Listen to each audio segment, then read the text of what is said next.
Hi everyone, I hope you're okay and had a lovely week.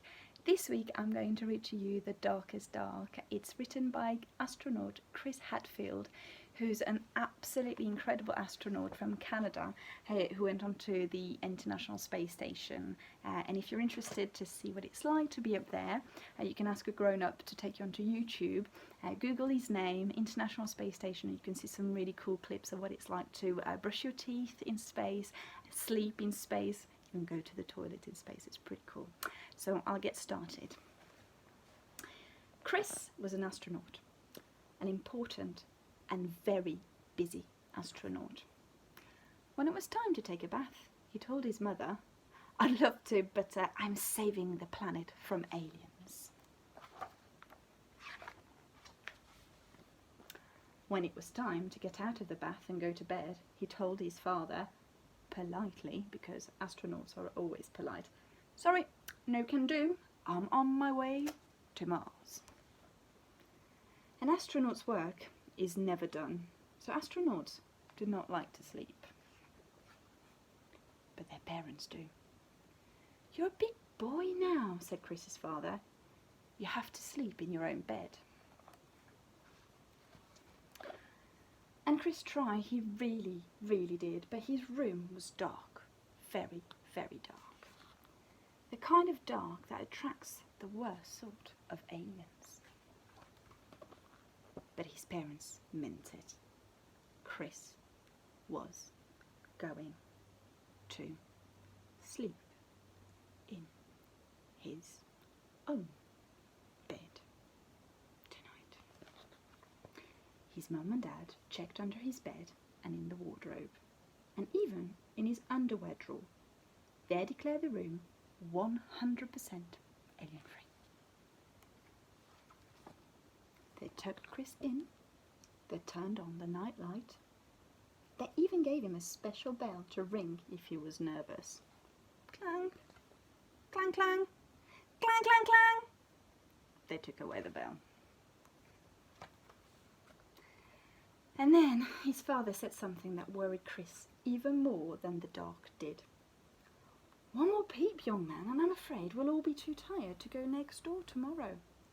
But tomorrow would be a special day, a very special day. Chris had to go next door. His life pretty much depended on it. So Chris stayed in his own bed without a peep. It took a long time to fall asleep, but when he did, he had his favourite dream. He flew his spaceship all the way to the moon.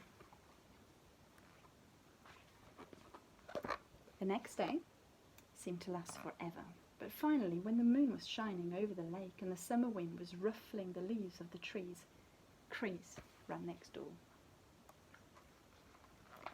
The house was already full of people, all gathered around the TV, the only TV on the whole island. Chris found a spot where he could see through the crowd, and what he saw was astronauts, real live astronauts, on the actual faraway moon. They were wearing puffy white suits and jumping for joy, jumping so high because there was so much less gravity there. The grown-ups huddled around the TV were amazed. Their whole lives long, they'd never expected to see this sight. Even Chris, who had been to the moon just the night before, was amazed. He'd never really noticed how dark it was there. Outer space was the darkest dark ever.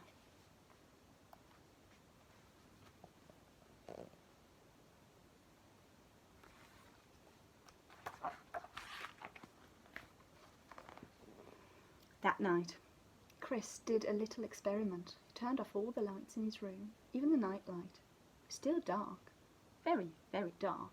There were still shadows that looked a little, well, alien. Nothing had changed, but Chris had changed. He'd seen the darkest of the universe was so much bigger and deeper than the darkness in his room, but he was not afraid. He wanted to explore every corner of the night sky.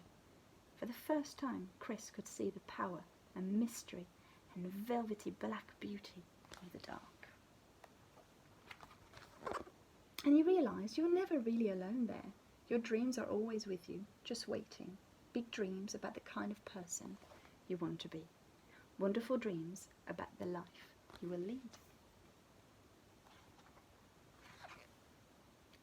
Dreams that can actually come true.